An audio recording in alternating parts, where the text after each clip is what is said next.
So for the answer to the cliffhanger from yesterday about why the distinction between a dye and a pigment is important in your stain. So remember, a dye is a small molecule and a pigment is a larger molecule.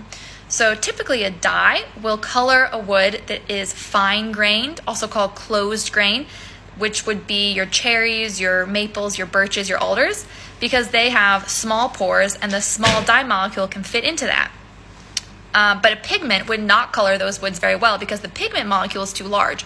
So pigment would be useful for things like pine, elm, ash, and oak, which have large pores that the pigment could fit into. So you might think that this makes staining wood really complicated because you'd have to think about the density of the grain. But don't worry, commercial stain makers have figured out that that's way too complicated. So they will actually do a couple of things so that your stain will work no matter the type of wood that you're using.